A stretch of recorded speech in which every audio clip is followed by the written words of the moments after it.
Hey, if you're pregnant over 40, I have just the community for you. It's a private community away from Facebook where women just like you come together to meet and support one another during pregnancy. To sign up for the waitlist, go to over40fabulousandpregnant.com/waitlist and be the first to know when the membership is open. I can't wait to see you inside.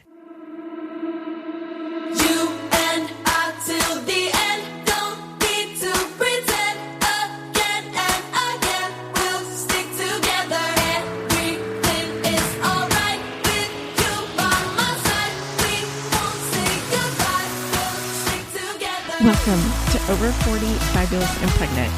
You are listening to episode 11, and I am your host, Jamie Massey. I want to help you have a fabulous pregnancy over 40 by celebrating and supporting your journey. While we do discuss medical treatments and medicine, you know we're not doctors. These are women's experiences that come before us and not medical advice. Today on the show, we have Rebecca from Los Angeles, California. She had her first son at 44 and is 46, and she's 23 weeks pregnant with her second son. She is a holistic nutritionist for women over 40, so you know I love the holistic pregnancy. I was so excited to get to hear her story. On her Instagram, she is filled with all kinds of nutritional fertility tricks that also translate really well into a healthy pregnancy. And I tried her recipe for pumpkin chia pudding with pumpkins that we grew from my garden, and it's really good. I even got my picky husband to like it. So Rebecca, she planned each of her pregnancies. She was even able to conceive on the first cycle that they planned at 44. She has a great journey and a second one that isn't over yet. So let's get into it. Rebecca, welcome to the show. Hi, Jamie. Thank you so much for having me. And before we get started on your story, please introduce yourself. My name is Rebecca Rumsey-Salava. I'm a holistic nutritionist that specializes in fertility for women over 40.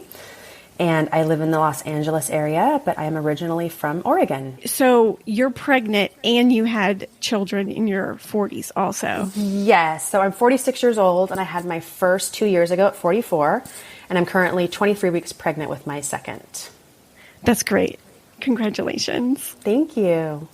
So these, I suspect, are all very planned. Very much so, yes. No surprises going on. No, yeah, we put a lot of work into making sure that we could have babies. And because of your background, I'm guessing that it was all natural. It was, yes. Although I would have been open to IVF if that would have been our only option. So I guess going back to your first pregnancy at 43, how was that? The pregnancy was actually very smooth. No issues at all. I was very fortunate. I got pregnant easily with that pregnancy and everything went very smoothly, except the only issues were the delivery, but I imagine we'll probably talk about that later in the show. Uh-huh. So were you just late on your cycle and you figured you might be pregnant? Well, of course, like many women in their 40s trying to get pregnant, I was a little obsessive, so I was testing regularly. I think with that pregnancy, I didn't have a positive test until I was, 2 days after my missed cycle. Okay. How would you describe your pregnancy overall? I would say relatively easy. You know, that first trimester is exhausting, at least for me, for both of the pregnancies. It's been very exhausting. But the second trimester tends to be, I feel more like myself. I have more energy. I'm able to work out. And then that third trimester is just, again, kind of back to the exhaustion. Obviously, you know, you're heavier, you're carrying this giant weight in front of your body. And then also it's so hard to sleep for me. I struggle with sleeping, with, you know, rolling over, turning, finding a comfortable position. So I think, you know, the body's working overtime and then plus combined with fatigue from not enough sleep, that third trimester can be hard. Did you have to use a special pillow or anything like that? I tried one. It ended up just using my regular pillows, the thicker ones, kind of lining them up, lining them up next to me to put my leg on them. And how about your doctor? Did you just use your standard OB? For the first pregnancy, we had just moved when we found out I was pregnant. And we had moved an hour away. So I made that drive for maybe 3 to 4 months, which is a little stressful because I also was working at the same time. And then I switched doctors at around 5 months, which I know is unusual, but I needed the convenience of having a doctor closer to home. So what else were you looking in a doctor? Was anything important to you? A lot of things are important to me, and I find it very challenging to find the right OB. But for me, having the ultrasounds done in the office is really important. A lot of them, they outsource the ultrasounds, especially when you're older. They want you to see a high-risk OB for the ultrasounds. So when you go in for your appointments, they're just listening to the heartbeat. And I want to see my baby. I want to feel, I feel more secure, of course, seeing the baby move. And of course I love hearing the heartbeat, but I want a little bit more. And that, I found that to be really hard to find, actually. It's not common practice, at least where I live. And unfortunately, the doctor I'm seeing now is also like that. Doesn't commonly do ultrasounds in the office. She's only done one on me so far. And then she's outsourced the other ones. But I was going to say, in terms of what I care about for the doctor in terms of the actual delivery of the baby, is somebody that really respects my decisions and doesn't try to push me into things I'm not comfortable with. I think it's very important to me. Did you go through an interview process or anything like that with doctors? I didn't. I don't recommend doing the way I did. It was more out of necessity, of just kind of survival mode with balancing, work and life. But so I did not do that. But I have friends that did, and I think that's a great way to do it. It's so time consuming, and you feel really pressured just to go. Yes. I did interview pediatricians, though, when I was pregnant for my son. But yeah, not doctors for myself. And so did both of the times you were pregnant, they considered you high risk for both of them? They do, I believe, but they don't ever mention that. I think, living where I live, it's more common to have women in their 40s having babies. So I've been really fortunate that I don't have to hear the bad words like geriatric pregnancy and advanced maternal age.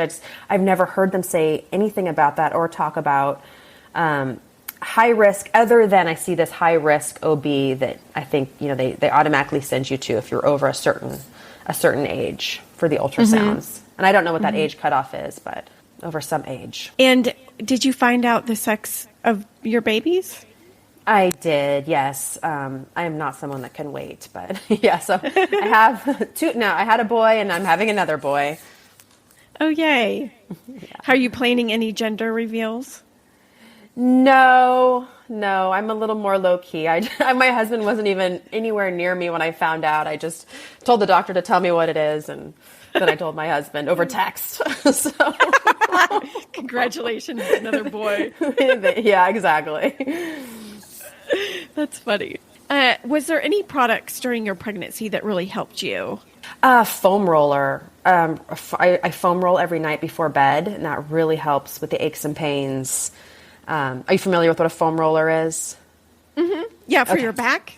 Yeah, for my back and legs and the front of my legs, the back of my legs. I found that really helps a lot.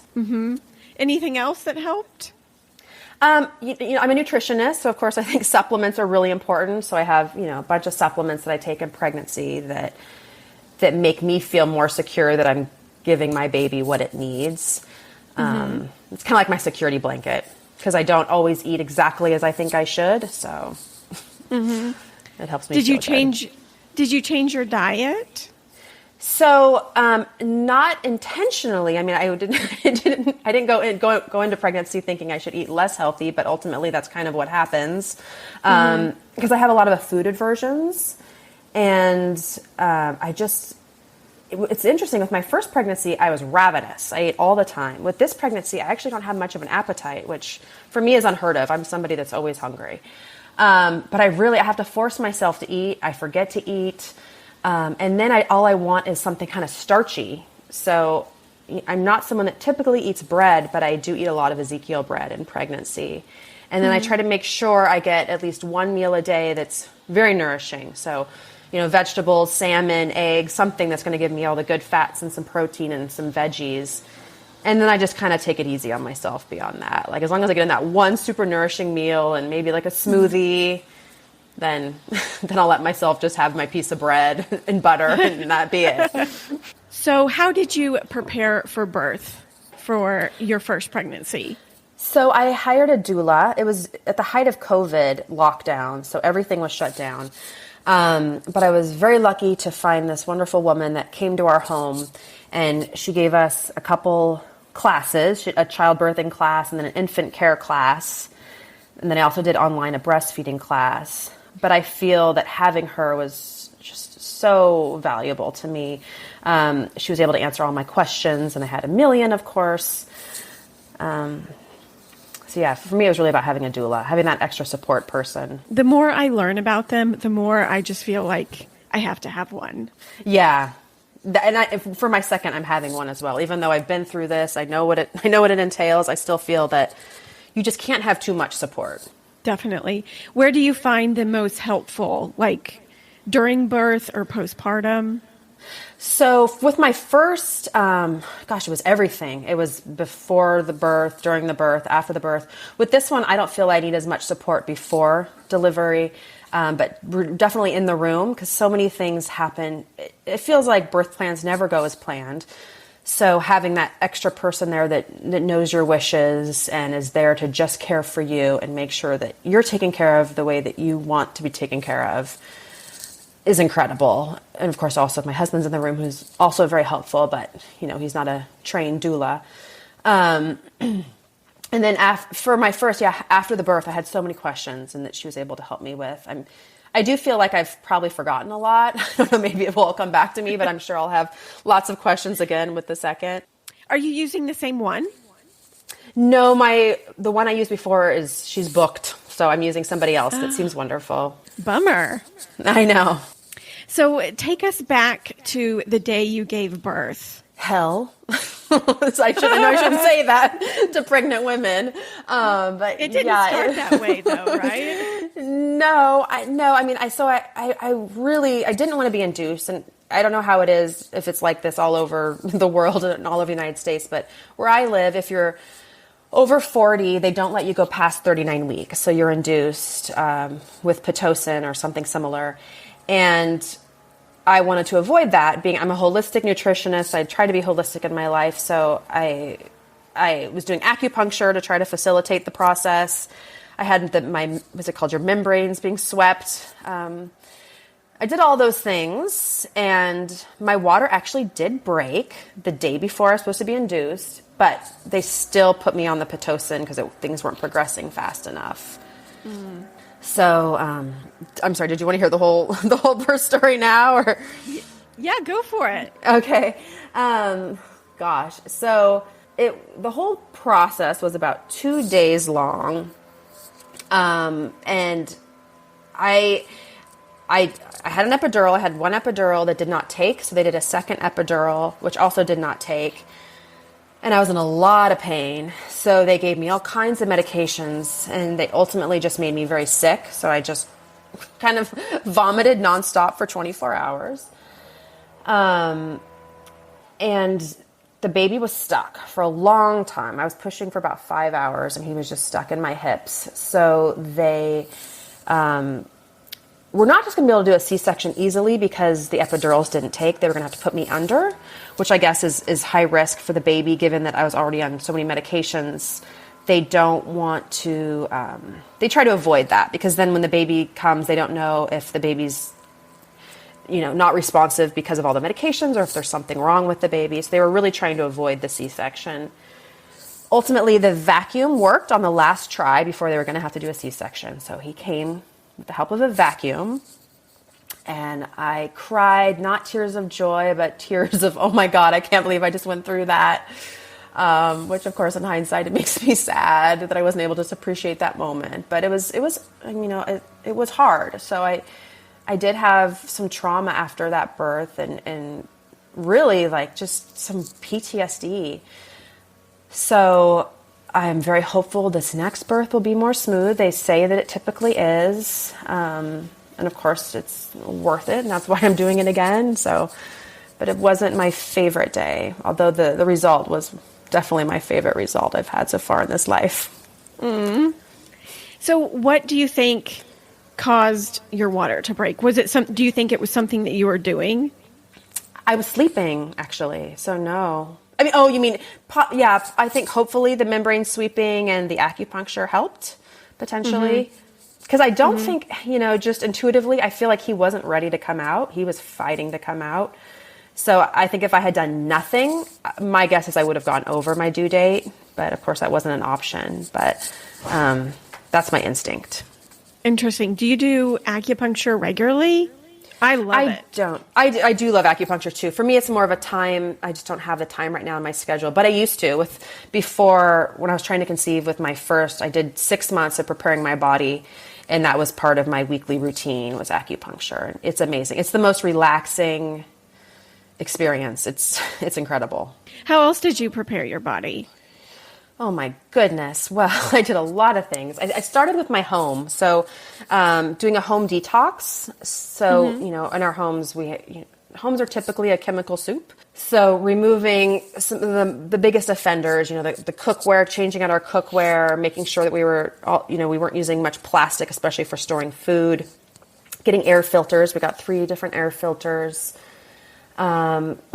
We replaced some of the furniture. We got a new mattress. It's an expensive process, and I don't think everybody has to do it as much as we did.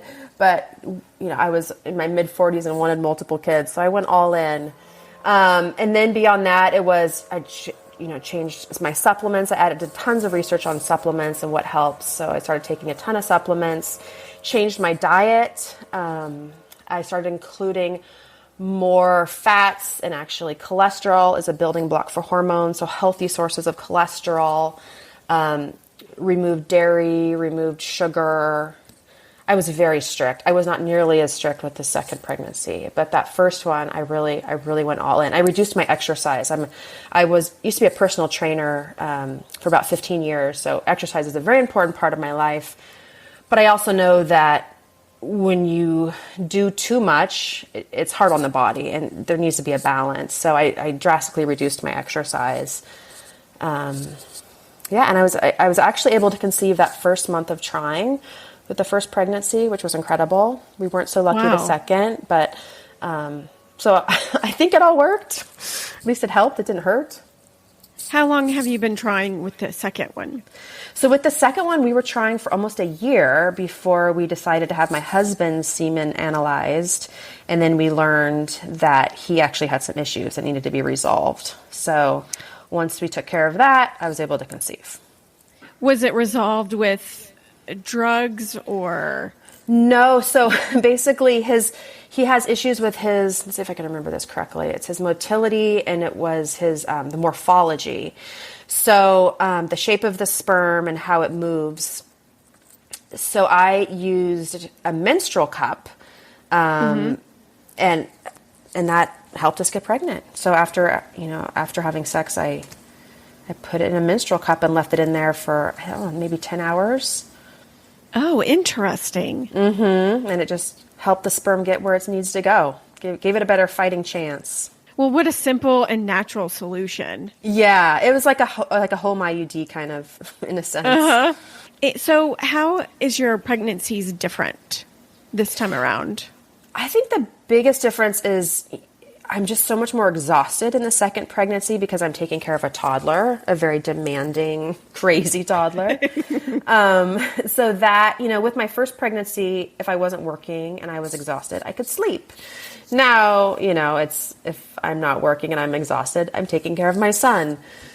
So that's the biggest difference. Number 2, I think, is just harder on the body just because you're just so much more tired. Also, my appetite, this is very unexpected. Like, me not remembering to eat is just so unlike me. But for whatever reason, that's happening to me in this pregnancy. And how are you preparing for this birth? Any different? No, well, that's not true.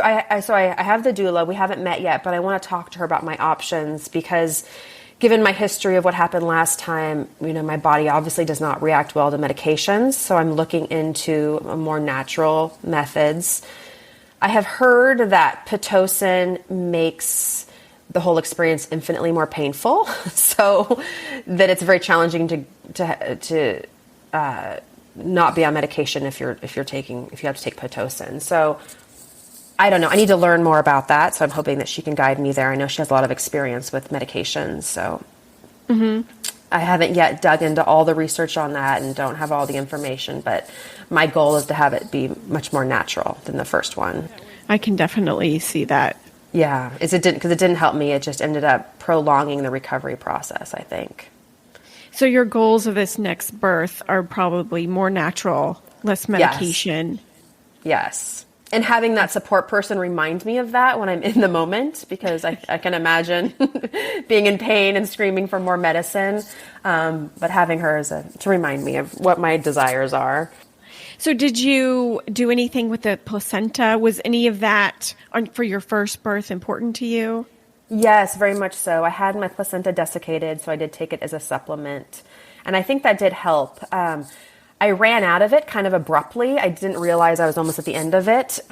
And once I saw, I didn't get a wean because you're supposed to wean off of it. So I just abruptly stopped taking it. And I became very emotional, and I hadn't been prior to that. I just remember sitting at a dinner table with my mom and my husband, and I just tears rolling down my face. And I had no idea why. I was just, all these emotions, all these hormones.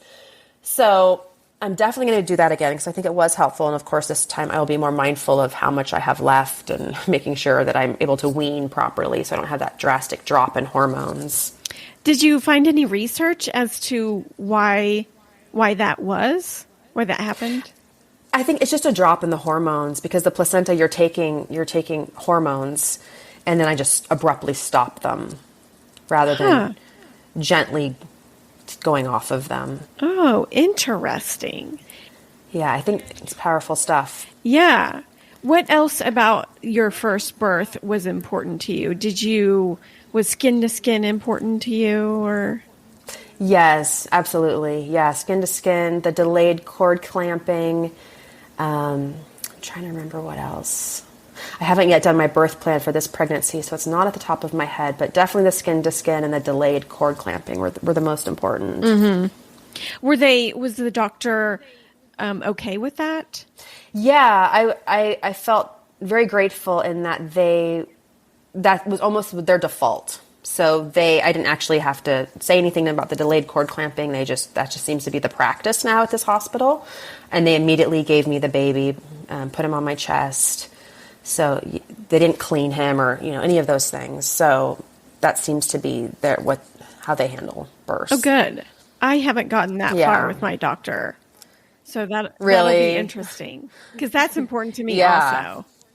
Yeah. I think it's becoming more standard practice. Good. I hope that's true. I hope it's not just at this particular hospital. Yeah. So let's talk about recovery and postpartum. Yeah. So, recovery for me was very challenging, and I really attribute that to the medication. Of course, I don't have experience I don't have anything to compare it to, but my sense was that it was how my body did not handle all that medication very well. My mother just kept saying I was so jaundiced. My son was jaundiced, but she was also saying that I was jaundiced, that I looked very yellow. I was so puffy. It looked like I had gained 100 pounds over the course of those 48 hours. My body just ballooned, and it stayed that way for quite some time. It took a long time for all that swelling to go down from all the medications. And so I just felt...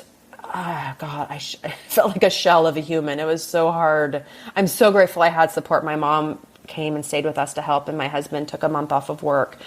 So I can't even imagine had I not had that support, because it was very challenging for me to I was definitely just surviving, feeding my baby and trying to survive. Mm-hmm.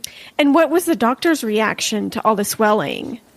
Not much. They didn't seem, I feel like they just kind of diminish everything. Like, it's no big deal. It happens. Yeah, so I didn't get any type of real feedback about any of that. Oh, wow. I know.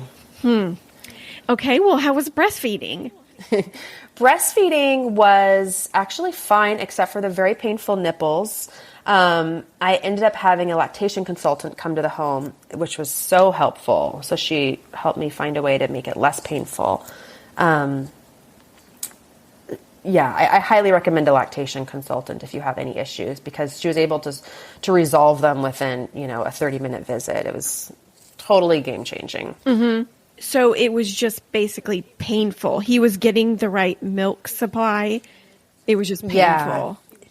It was excruciating, yeah. And it started out fine, but it's just after a certain period of time, if you don't have the right latch, it becomes, your breasts, they bleed, they crack, the nipples. So having her show me how to do it properly. And even though they did show me in the hospital and I took a class about it, but there's nothing like, real life. So once you have the baby home and you're actually doing it all day long to have that additional support. After you stopped taking the supplements, how long did that take into the postpartum? Did you run out of your pills? It was pretty fast. It was supposed to last much longer, and I don't know if just I had a small placenta or if she wasn't able to desiccate all of it. So I'm not sure what happened there, but it was supposed to last enough that I was supposed to have enough through my first menstrual cycle. Mm-hmm. But I think I only had it for maybe like 4 weeks, maybe a little bit less. Okay. And so how were you mentally after that? So that took probably like maybe 5 days for me to stabilize and feel quote unquote normal again. Mm-hmm. For me to stop being so emotional and just crying uncontrollably for no reason was about maybe 3 to 5 days. Mm-hmm. That's not too bad, I guess. Yeah, not too bad. It was nothing major. I wouldn't say I had like postpartum depression or anything. It was just like a release of all these hormones and emotions. And I think also a lot of it, I really truly feel I had PTSD from that birth. So maybe a lot of it too is just my body releasing all that. Mm-hmm. I could see that for sure. Yeah. So is there anything else you want to mention about your pregnancy or birth? I feel like, you hear so many scary things about being pregnant in your 40s and how it's so high risk. And of course it is. That is true. It is higher risk. And I haven't been pregnant in my 30s or 20s, so I have no point of comparison. But from what I've heard from my friends and their pregnancies and their younger days in their lives, it feels very comparable. I feel like just because you're older doesn't mean the pregnancy has to be infinitely harder. So yeah, I feel very grateful that my pregnancies have been relatively easy. I have nothing to compare them to, but manageable. Mm-hmm. But so, for me, it's just fatigue. It's just a lot of fatigue and some aches and pains. But also I think part of it's because I want it so badly that it doesn't seem that bad. That's a great attitude to have. And sometimes that can change everything. Yes. Yeah. Like if I was 25 years old and wasn't so excited to be pregnant, it might seem much more challenging. Mm-hmm. Do you see yourself having another child in your 40s after this one? Well, so I'm going to be almost 47 when I give birth to this baby, and I desperately want a little girl. I have been looking into adoption. That process can take many years, and I don't know if that's a path that we're going to be able to pursue. So we might just try and see if it happens. We're not going to not try. So cool. Perhaps. Yeah. What do you think has been your biggest challenge being pregnant in your 40s? Just the workload. I have 2 businesses and a job and just life. There's a lot of life going on, and not really having a lot of time to rest and just be pregnant. I don't know not many people have that luxury, of course. But just being able to slow down, especially when you have a toddler. I was able to slow down much more in the first pregnancy, but the constant go, even though I'm pregnant, I still have all these millions of life things I have to handle. Mm-hmm. And anything that you would recommend that would help prepare someone for pregnancy and birth? I think having a doula, if someone can afford a doula, I know that like my doula, the one I'm just hiring, she works on a sliding scale. So she even volunteers her services for people that can't afford to have her. So for me, just having that support person to ask all your questions to, and just for the comfort and having them in the room, to even little things, like after with my son, I had been vomiting for 24 hours and the baby was about to come, and my doula was like, let's clean you up. And she didn't say this, but now in hindsight, I realized she wanted me to look pretty for the photo when my baby comes. And so she was like brushing, she like did my hair because my hair was all crazy after 48 hours of sweating and screaming. And she just like made me look presentable. So you couldn't tell I had been through hell. And it was a sweet photo of me holding my son. And I'm so grateful I have that. And so it's the little touches. It's just all of it. It's just, I don't know. I found it so wonderful to have her for so many reasons. And what advice would you give yourself when you were pregnant the first time, if you could go back? I don't know. That's a great question. Because I feel like with my first pregnancy, I enjoyed it so much more. I read to my baby every night. I played music for him every day. I had a playlist I played for him every day. I did all the things, which is so wonderful that I was able to do that. With this pregnancy, I feel like I do none of the things. So I would just say do it again, just really enjoy those moments, that time that you have, because, you only get that really the first pregnancy where it's just all about you and the baby. Mm-hmm. It's really beautiful. And where can our listeners find you on the internet? So my website is fertileafter40.com, and I'm also on Instagram at fertileafter40. Awesome. Well, thank you, Rebecca, so much for coming on the show and sharing your story. Thank you for having me. Let's all wish Rebecca a great third trimester and the best birth possible. With her story, I found it so interesting, the natural way that they were able to conceive the second time using a menstrual cup. It's so simple. And if you're stumped at what a menstrual cup is, it's a reusable, flexible funnel-shaped cup made usually of silicone that you insert into the vagina to catch and collect fluid. I've used one for years, and there's so many different shapes and styles on the market right now that can fit almost any body. I will link the one that I use in the description below. And on next week's show, we have Juliet from the UK, and she is so passionate about fertility and helping other women conceive. I can't wait to share her story with you. Until then, have a great week, and I